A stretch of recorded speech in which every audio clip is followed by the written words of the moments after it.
On October 29th, 2015, my favorite cat was added to the game, Togaluga, otherwise known as Shishilan Pasalan. Togaluga was added to the Tales of the Nekaluga banner, and quickly became one of the best Nekalugas for a while, until another Luga stole his place as the best Nekaluga. In this video, we will be telling the story of Shishilan Pasalan, a king dethroned.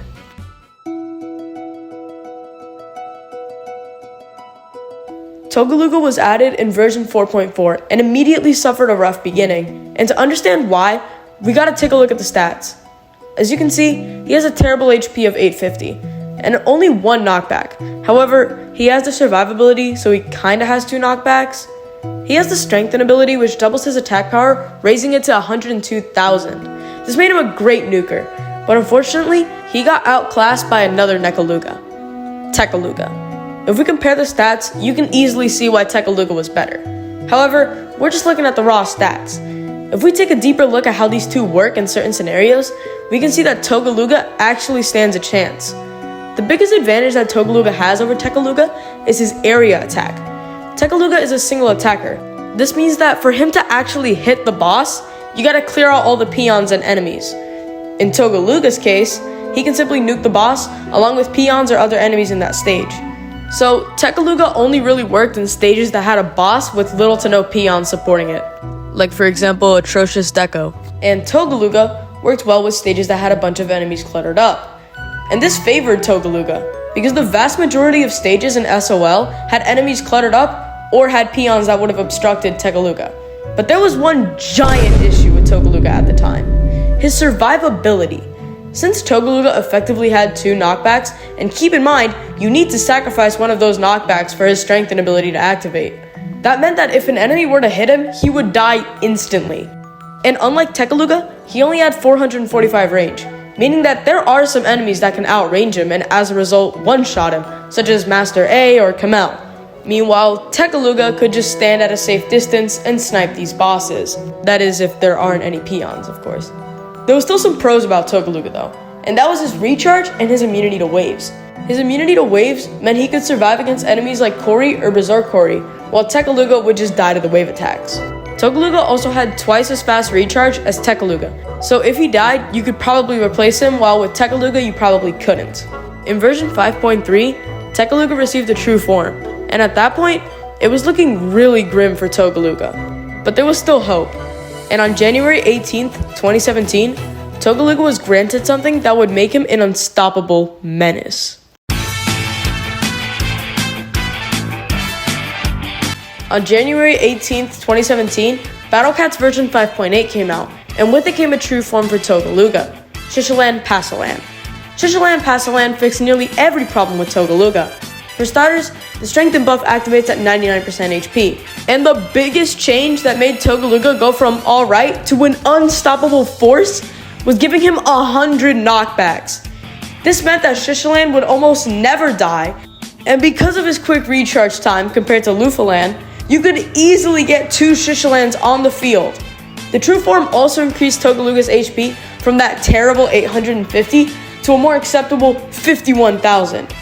And because of his high knockback, Shishilan could reposition himself in dire situations, and it was a lot less risky to activate his strengthen. The true form also increased his rate of attack from every 20 seconds to every 17 seconds. This isn't a big change, but still means that he was able to deal more DPS. Overall, this true form changed Togaluga from a frail nuker that would die to literally anything to an insanely powerful nuker that can almost never be removed from the field. But this high knockback count was a double-edged sword. This meant that any enemy that outranged Shishilan would be a death sentence for him, and Shishilan would just get juggled. Once again, both of them worked better in different situations, but as more SOL chapters came out, it became increasingly obvious that Shishilan was dominant because of the majority of the levels with cluttered enemies. And even when UL released, Shishilan was still a relevant nuker. This true form had established him as the king of the Nekalugas, and everything was looking great for Shishilan until January 8th, 2020, where a new ability would cause the beginning of Shishilan's downfall.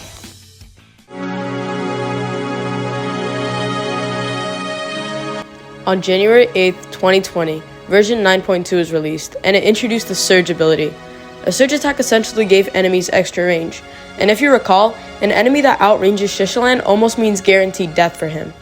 And Lufalan didn't suffer from this problem. However, this wasn't too concerning, as the only enemy at the time with surge attack was Cappy Jr. As time passed, however, more and more enemies would be released with surge attack and absolutely destroy Shishilan. To make matters worse, on June 28, 2021, Lufalan would receive talents, which would increase his damage by 20%, meaning that now Lufalan would deal 148,920 damage compared to Shishilan's 102,000. In addition to the damage up talents, Lufalan would also receive a surge resist talent, meaning he only took 50% of the damage from surge attacks. With Lufalan adapting to the newer meta, Shishilan was starting to fall off, and just a month later, on July 28, 2021, a new trait would finally dethrone the king: the Aku enemies. The Aku enemies were introduced in version 10.8, and one of their abilities is to literally create a surge upon death. And the damage of this surge is determined by the damage of the enemy that releases it. And for enemies like Fallen Bear, now that's a lot of damage! As for Lufalan, most surges wouldn't even reach him, and he would be able to nuke Aku enemies without worrying about getting hit with Death Surge. To make matters even worse, there was an entire chapter dedicated to these Aku enemies. To give Shishilan the benefit of the doubt, UL still had majority of stages with cluttered enemies and peons, which Shishilan thrived in, but as time passed, Aku and surge enemies appeared in UL, and the king was officially dethroned. However, there was a glimmer of hope for Shishilan to reclaim his spot as the king of the Lugas.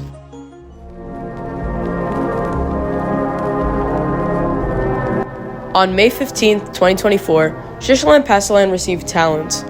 Would Shishilan receive his much-needed surge immunity, or even an increase in attack rate? I was hopeful when I heard the news. I was excited that my favorite cat in the game would finally shine again and reclaim his spot as the king of the Nekalugas. But I was distraught when I saw the unfortunate truth.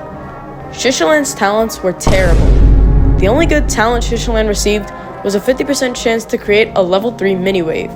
This meant he could hit enemies that outranged him. Yeah, the mini-wave does only a fraction of Shishilan's damage, but still, it fixed the issue that Shishilan had with enemies that outranged him. But he didn't receive any talents to fix his biggest flaw: surge attacks. With no way of dealing with surge attacks, and the ever-increasing amount of Aku enemies and enemies with surge attacks, Shishilan's title of the King of the Nekalugas was stolen by Lufalan. The story of Shishilan Pasalan is a prime example of what the ever-changing meta can do to a cat. Shishilan Pasalan was the best Nekaluga, but his title was stolen simply because he couldn't keep up with the current meta. That was the story of Shishilan Pasalan, a king dethroned. But does that mean he's completely useless? Absolutely not.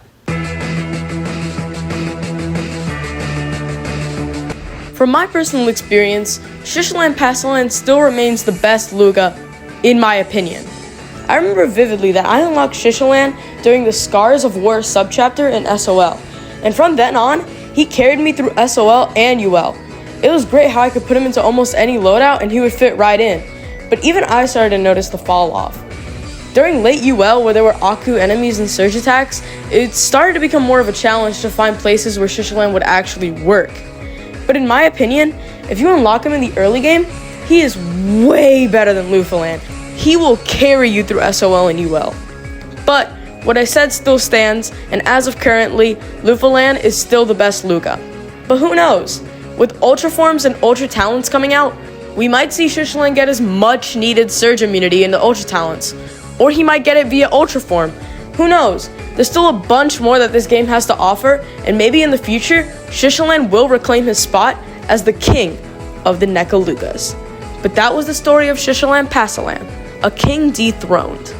Sorry this video took so long to come out. Summer break ended, so most of my free time has been occupied by school. But nonetheless, if you've watched this far, then you're a real one. So comment real one, and I'll heart your comment. Anyways, thanks for watching.